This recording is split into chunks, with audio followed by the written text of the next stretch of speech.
Jujutsu Kaisen के इतिहास का सबसे पावरफुल किंग ऑफ कर्सेस और आज की दुनिया के सबसे पावरफुल सोर्सरर के बीच की वो फाइट जो 24 दिसंबर को होने वाली थी। आज हम बात करेंगे कि किस तरह गोजो रेल्म से बाहर निकला और किंग ऑफ कर्सेस के साथ इस फाइट के अंत में 3 वर्सेस 1 हो गया और आज का सबसे पावरफुल सोर्सरर मारा गया। अंत तक आप समझ जाएंगे कि असल में कौन ज्यादा पावरफुल था। तो चलिए वीडियो को स्टार्ट करते हैं। इसके पहले तक आप लोगों ने देखा था कि केंजाकू अपने कलिंग गेम को स्टार्ट करने के लिए गोजो को एक बहुत ही पावरफुल प्रिजन रेल्म में कैद कर देता है, क्योंकि गोजो ही एकमात्र ऐसा इंसान था जिसे वो नहीं हरा सकता था, क्योंकि केंजाकू के प्लान को गोजो से पहले के 2 6 आइज यूजर बिगाड़ चुके थे। गोजो को शिबुया में कैद करने के बाद केंजाकू कलिंग गेम स्टार्ट कर देता है। कलिंग गेम क्या है और कैसे काम करता है इसकी वीडियो मैंने पहले ही अपलोड कर रखा है, आप यहाँ देख सकते हो। अब आगे बढ़ते हैं। प्रिजन रेल्म जिसे एक बुद्धिस्ट मंक गेंशिन के अवशेषों से बनाया गया था, जिसमें किसी को भी कैद किया जा सकता था, चाहे वो कितना भी पावरफुल हो। प्रिजन रेल्म जिसमें गोजो को कैद किया गया था, उसके 2 पार्ट थे, एक फ्रंट और एक बैक। फ्रंट साइड केंजाकू के पास था जिससे गोजो को कैद किया गया था। इस साइड से गोजो को केवल केंजाकू ही निकाल सकता था और इसका बैक साइड टेंगन के पास था, लेकिन बैक साइड की सील को हटाने के लिए किसी ऐसे कर्स एनर्जी या कर्स टूल की जरूरत थी जो इसके बैक गेट की सील को नलिफाई कर सके। वो कर्स टूल जैसे इन्वर्टेड स्पीयर ऑफ हेवन जो तोजी के पास थे, जिसे गोजो ने डिस्ट्रॉय कर दिया था। क्योंकि अब वो एक्सिस्ट में नहीं थे, इसीलिए टेंगन सोर्सरर्स को बैक गेट देकर उन्हें कलिंग गेम में रीइंकार्नेट प्लेयर हाना कुरुसु के जैकब लैडर के बारे में बताते हैं। उन सभी की एकमात्र उम्मीद गोजो को बचाने के लिए यूजी, तोगे इनुमाकी, यूता माकी, यहाँ तक कि जुजुत्सु हाई के और भी स्टूडेंट्स एक साथ आते हैं और एंजल से मिलकर गोजो को बाहर निकालने का प्लान बनाते हैं। बैक गेट को रखकर सभी छिप जाते हैं और एंजल अपनी टेक्निक जैकब लैडर का यूज कर बैक गेट की एनर्जी को नलिफाई कर देती है। एक खतरनाक विस्फोट के बाद जब वो वहाँ देखने जाते हैं तो गोजो वहाँ दिखाई नहीं देता है, क्योंकि भले ही पिछले गेट की एनर्जी को नलिफाई किया गया था, पर गोजो को फ्रंट गेट से फ्री कर दिया गया। केंजाकू को बैक गेट के बारे में पहले ही पता लग चुका था और उसे पता था कि बैक गेट की सील हटाते ही प्रिजन रेल्म उसे फ्रंट गेट से ही बाहर निकालेगा। इसीलिए उसने पहले ही फ्रंट गेट को पैसिफिक ओशन के जापान ट्रेंच में 8000 मीटर नीचे छिपा दिया, ताकि अगर गोजो वहां से निकले तो वहां का प्रेशर न झेल पाए। और फ्रंट गेट की सिक्योरिटी के लिए उसने बहुत सारी कर्स स्पिरिट को तैनात कर दिया। इसके साथ ही कई लेयर से प्रिजन रेल्म को सील भी कर दिया। लेकिन जैसे ही बैक गेट की सील हटी, गोजो फ्रंट गेट से रिलीज हो गया। प्रिजन रेल्म की सील हटते ही गोजो रेल्म से बाहर आ जाता है। 6 आइज अब अपनी कर्स टेक्निक यूज कर सकता था। उस पर न तो प्रेशर का असर होता, न ही अब केंजाकू के किसी सील का। अब 19 दिन के बाद प्रिजन रेल्म से बाहर आते ही गोजो सीधे अपने फ्रंट गेटों की बॉडी को यूज करने वाले केंजाकू को खत्म करने का फैसला करता है और गोजो सीधे केंजाकू के पास पहुंच जाता है और उसे वार्निंग देते हुए उस पर ब्लू से अटैक करता है। लेकिन तभी सुकुना वहां बीच में आके उसे बचा लेता है। सुकुना को देखते ही गोजो समझ जाता है कि सुकुना यूजी की बॉडी से मेगुमी की बॉडी में आ चुका है। सुकुना गोजो को याद दिलाता है कि जब वो पहली बार मिले थे तो उसने गोजो को जान से मारने के लिए बोला था। सुकुना बोलता है कि वो टाइम आ चुका है। गोजो सुकुना का मजाक उड़ाता है कि यूजी उसे कंट्रोल कर लेता था, इसीलिए यूजी से डरकर वो कायरों की तरह भाग गया। सुकुना की बेइज्जती पर उराव में गोजो पर अटैक करती है, लेकिन गोजो के एक मुक्के में उसे जल्द ही पता चल जाता है कि 6 आइज क्या है। गोजो और सुकुना लड़ पाते इससे पहले ही केंजाकू सुकुना को अभी फाइट करने से रोक देता है और उसे सदियों पहले की अपनी डील याद दिलाता है। गोजो भी इस बात से मान जाता है, क्योंकि उसे भी तैयारी के साथ साथ अभी सबसे मिलना था। गोजो फाइट की डेट 24 दिसंबर को फिक्स करता है, ताकि उसे गेटो की डेथ की 2 डेट याद न करना पड़े। केंजाकू उससे पूछता है कि क्या उसे सच में लगता है कि वो सुकुना को हरा देगा। इस बात पर गोजो हमेशा की तरह अपनी जीत को डिक्लेयर कर देता है। इस फाइट से पहले गोजो अपने सभी साथियों से मिलने और अपना प्लान बनाने चला जाता है और इधर उराव में सुकुना को 3 और फिंगर लाकर देती है और वो बताती है उसे आखिरी फिंगर नहीं मिली। सुकुना को समझ आता है कि गोजो ने उसे छिपा कर रखी है। उन 3 फिंगर खाने के साथ सुकुना के पास अब 19 फिंगर्स आ चुकी थी और लास्ट फिंगर की पावर को पूरी करने के लिए वो अपनी 1000 साल पहले की डेड बॉडी ही खा लेता है। अब 1 महीने बाद यानी 24 दिसंबर को शिंजुकू सिटी में सुकुना और गोजो की किस्मत का दिन आता है। कलिंग गेम के चलते शिंजुकू, जो अब एक खंडहर और मॉन्स्टर सिटी बन चुका था, जहां ये फाइट होने वाली थी, और इस फाइट को देखने के लिए पूरी जुजुत्सु सोसाइटी तैयार थी। यहां तक कि इस पूरी फाइट को लाइव टेलीकास्ट किया जा रहा था। सुकुना, केंजाकू और उराव में एक ऊंची बिल्डिंग पर प्लान बना रहे होते हैं। इसके बाद केंजाकू बाकी बचे हुए कलिंग गेम प्लेयर्स को खत्म करने निकल जाता है। अब सुकुना और उराव में शिंजुकू की एक बिल्डिंग में गोजो का वेट कर रहे होते हैं। दूसरी तरफ गोजो इचिजी उताही में और गाकुगंजी के साथ शिबुया जाता है। गोजो लोग शिबुया में और सुकुना उराव में शिंजुकू में थे, लेकिन सुकुना इतना दूर होते हुए भी गोजो की कर्स एनर्जी को फील कर पा रहा था। अब बैटल स्टार्ट होती है। गोजो इचिजी से एक बैरियर बनाने के लिए बोलता है, जिससे सुकुना गोजो के अटैक को फील ही ना कर पाए। इचिजी बैरियर बना देता है और उताही में अपनी curse technique solo forbidden area का यूज करती है, जिससे गोजो की कर्स एनर्जी 120% तक बढ़ जाती है। इसके बाद सबसे पहले गोजो अपनी टेक्निक हॉलो पर्पल को 200% पर करके सुकुना पर सीधे शिबुया से ही अटैक कर देता है और इचिजी के बनाए हुए बैरियर के कारण सुकुना अंत तक गोजो के अटैक को नोटिस नहीं कर पाता। गोजो का ये हॉलो पर्पल इतना पावरफुल था कि सुकुना और उराव में शिंजुकू की जिस बिल्डिंग में थे वो पूरी बिल्डिंग धूल बन जाती है। इस अटैक से सुकुना के हाथ तक उड़ जाते हैं। अब सुकुना उन्हें हील करने लगता है और तभी गोजो शिबुया से सीधे शिंजुकू में सुकुना के सामने टेलीपोर्ट हो जाता है। अब दो सबसे पावरफुल आमने सामने आ चुके थे। गोजो सुकुना को फाइट में हराने की बात करता है। इस पर सुकुना अपने हाथ को हील करके उसे बोलता है, इस छोटे से सरप्राइज अटैक से खुश मत हो। सुकुना गोजो को कटिंग बोर्ड पर पड़ी हुई एक फिश से कंपेयर करते हुए बोलता है कि मैं सबसे पहले फिश के छिलके रिमूव करूंगा। इस बात पर गोजो उसे बोलता है कि मुझे मेघुमी की चिंता करने की जरूरत नहीं है, तुम मेघुमी जैसे दिख रहे हो, इसीलिए ये मत सोचना मैं तुम्हें नहीं मारूंगा। इसी शकल के एक बंदे को मैं पहले भी मार चुका हूँ। गोजो बोलता है कि मैं तुम्हें हराने के बाद अपने स्टूडेंट के बारे में सोचूंगा और दोनों अटैक की पोजीशन में आ जाते हैं। गोजो भी अपनी शर्ट फाड़ के सुकुना पर अटैक कर देता है और दोनों के बीच hand to hand combat start हो जाती है। हैंड टू हैंड कॉम्बैट की इस फाइट में गोजो सुकुना पर भारी पड़ रहा था। ये लड़ाई इतनी खतरनाक थी कि पूरी बिल्डिंग डिस्ट्रॉय हो रही थी। दोनों एक दूसरे पर बिल्डिंग्स ही फेंक दे रहे थे।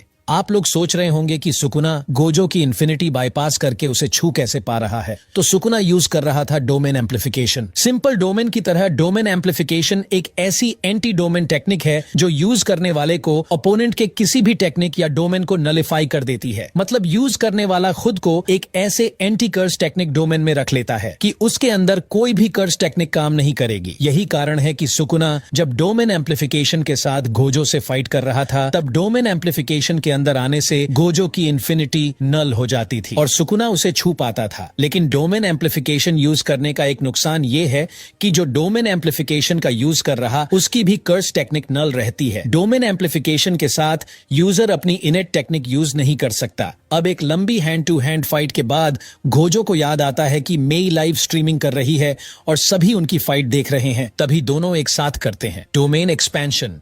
डोमेन एक्सपेंशन जुजुत्सु सोर्सरर की हाईएस्ट लेवल की टेक्निक होती है, जिसमें यूजर की कर्स टेक्निक उसके डोमेन के अंदर ओपोनेंट पर श्योर हिट करती है। जैसे कि सुकुना की कर्स टेक्निक क्लीव और डिसमेंटल है और यही टेक्निक उसके डोमेन के अंदर जिसे वो टारगेट करेगा उसे वो लगना तय है, चाहे वो डोमेन के किसी भी एरिया में हो। यहाँ तक कि इस हिट को गोजो की इन्फिनिटी भी नहीं रोक सकती। गोजो का डोमेन अनलिमिटेड वॉइड एक क्लोज डोमेन बैरियर है, मतलब गोजो का डोमेन एक बैरियर के अंदर तक ही सीमित है, जबकि सुकुना का मेलेवलेंट श्राइन एक ऐसा डोमेन है जिसका कोई बैरियर नहीं, उसका पूरा एरिया है। वह बिना बैरियर के खुले में ही अपना डोमेन बनाए रख सकता है। इसीलिए ये और भी खतरनाक है, क्योंकि अगर गोजो के डोमेन को नष्ट करना हो तो उसके बैरियर को नष्ट करने पर गोजो का डोमेन टूट जाएगा। लेकिन सुकुना के डोमेन में कोई बैरियर ही नहीं और सुकुना के सामने उसके डोमेन के रेंज से भागना ये इम्पॉसिबल है। अपने डोमेन को केवल सुकुना ही क्लोज कर सकता है, या फिर सुकुना इतना कमजोर हो जाए कि वो अपने डोमेन को ना कंट्रोल कर सके। इस मामले में भी सुकुना का डोमेन टूट जाता है। वापस आते हैं फाइट पर। गोजो और सुकुना के डोमेन एक दूसरे के आमने सामने आ चुके थे। क्योंकि दोनों के डोमेन इक्वली पावरफुल थे, इसलिए अब तक किसी की टेक्निक के श्योर हिट एक दूसरे पर नहीं लग रहे थे। लेकिन सुकुना का डोमेन एक ओपन बैरियर डोमेन था, वहीं गोजो के डोमेन का बैरियर बाहर से वीक और अंदर से स्ट्रॉन्ग था। इसीलिए सुकुना बाहर से गोजो के डोमेन के बैरियर को डिस्ट्रॉय कर देता है और गोजो अंदर से कुछ नहीं कर पाता, जिससे गोजो का डोमेन टूट जाता है और मेलेवलेंट श्राइन की गारंटेड हिट गोजो की गर्दन काट देती है। गोजो आरसीटी से खुद को ठीक करता है, लेकिन मेलेवलेंट श्राइन की बौछार गोजो पर स्टार्ट हो जाती है। डोमेन टूटने के बाद गोजो अब कुछ टाइम तक अपनी curse technique blue red purple कुछ यूज नहीं कर सकता था। गोजो अब पूरी तरह से कट पिट रहा था। सुकुना के डोमेन के सामने वो बिना डोमेन के लगातार अपनी रिवर्स कर्स टेक्निक को मैक्सिमम आउटपुट पर करके खुद को ठीक कर रहा था। गोजो सुकुना के डोमेन से भागने की कोशिश करता है, लेकिन सुकुना उससे फाइट करने लगता है और गोजो को अपने ही डोमेन में रोके रखता है। गोजो सुकुना के डोमेन में फंस चुका था। वो खुद को हील करने के साथ सुकुना से फाइट कर रहा था, जो कोई आम सोर्सरर कभी नहीं कर सकता, और इसी का फायदा उठाकर सुकुना गोजो को पीट रहा था। इसी बीच गोजो सुकुना के डोमेन से बचने के लिए सिंपल डोमेन का यूज करता है। सिंपल डोमेन भी एक एंटी डोमेन टेक्निक है, जिससे सुकुना के डोमेन के हिट उस पर नहीं लगेंगे, लेकिन एक ओरिजिनल डोमेन के आगे ये ज्यादा देर नहीं टिकेगा। लेकिन इससे गोजो को कुछ देर के लिए हील होने का टाइम मिल जाएगा। सुकुना सिंपल डोमेन के अंदर ही फाइट करने लगता है। जैसा कि मैंने बताया, कुछ देर में ही गोजो का सिंपल डोमेन टूट जाता है और उस पर अगेन से मैलेवोलेंट श्राइन की बौछार होने लगती है। वह फिर से घायल हो जाता है, लेकिन वो तुरंत ही फिर से सिंपल डोमेन बनाता है, लेकिन इस बार वो आरसीटी का यूज करके खुद को हील नहीं कर रहा होता है। सब सोचते हैं कि क्या गोजो की कर्स एनर्जी खत्म हो गई, क्या वो हार गया, और तभी उसका सिंपल डोमेन एक बार फिर से टूट जाता है। सब सोचते हैं कि अब क्या होगा, क्योंकि गोजो अपनी टेक्निक भी यूज नहीं कर सकता, हील भी नहीं हुआ। लेकिन गोजो तभी स्पीड से सुकुना की गोदी में चढ़ जाता है और उस पर रिवर्सल रेड फायर कर देता है। इससे सुकुना दूर जाके गिरता है। यहाँ पर कुछ ऐसा हो चुका था जो आज तक के इतिहास में कभी नहीं हुआ। सब सोच में पड़ जाते हैं कि गोजो की कर्स टेक्निक वापस कैसे आई, क्योंकि अभी अभी तो उसका डोमेन टूटा था। तो हुआ ये कि गोजो ने दूसरी बार जब सिंपल डोमेन बनाया था, तब उसने खुद को आरसीटी से हील करने की बजाय उसने रिवर्स कर्स टेक्निक से अपनी बर्न टेक्निक को ही वापस पा लिया, जिसे आज तक किसी ने सोचा भी नहीं था। सुकुना के घायल होते ही गोजो खुद को हील करता है और एक बार फिर अपना डोमेन खोलता है, लेकिन इस बार गोजो अपने डोमेन के बैरियर को बाहर से स्ट्रांग और अंदर से वीक कर लेता है, ताकि सुकुना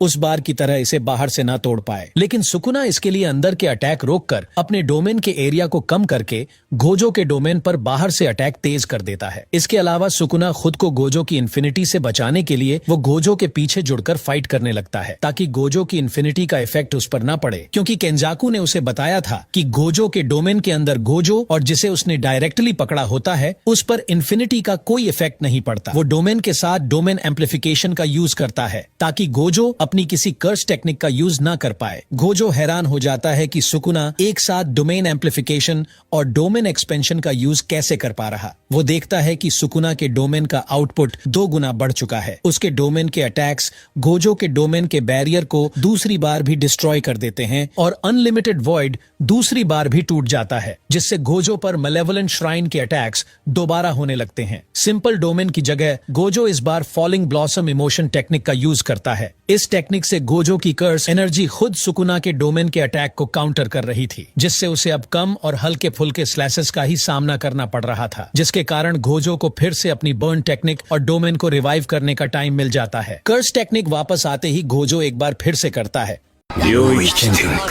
लेकिन इस बार गोजो अपने डोमेन को एक बास्केटबॉल के साइज का बनाता है, ताकि ये ज्यादा इफेक्टिव और पावरफुल हो। लेकिन इसके लिए सुकुना भी अपने डोमेन के आउटपुट को बढ़ाने के लिए अपने डोमेन की रेंज को कम कर देता है, जिससे उसके अटैक्स पावरफुल हो जाते हैं और 3 मिनट के लगातार अटैक के बाद गोजो का डोमेन एक बार फिर से टूट जाता है। सब सोचते हैं गोजो इस बार निपट जाएगा, लेकिन तभी हम देखते हैं कि सुकुना का डोमेन भी इस बार टूट जाता है। यहाँ पर हमें पता चलता है कि इस बार गोजो का डोमेन 3 मिनट तक टिका रहा, और इन 3 मिनटों में गोजो ने सुकुना को इतना मारा कि वो अपने डोमेन को कंट्रोल नहीं कर पाया और उसका भी डोमेन टूट गया। डोमेन से बाहर आते ही दोनों फिर से हैंड टू हैंड फाइट करने लगते हैं। इसी बीच गोजो ये सोचने पर मजबूर हो जाता है कि सुकुना क्या प्लान कर रहा है, क्योंकि डोमेन के अंदर सुकुना को लगातार गोजो ही पीट रहा था। फिर भी उसने मेगुमी की 10 शैडोज टेक्निक में से महोरागा का यूज क्यों नहीं किया, और तभी महोरागा का व्हील घूमता है और गोजो की नाक से ब्लड आने लगता है। यहाँ पर अब सब सोच रहे थे कि डोमेन टूटने के बाद सुकुना अपनी टेक्निक यूज नहीं कर पाएगा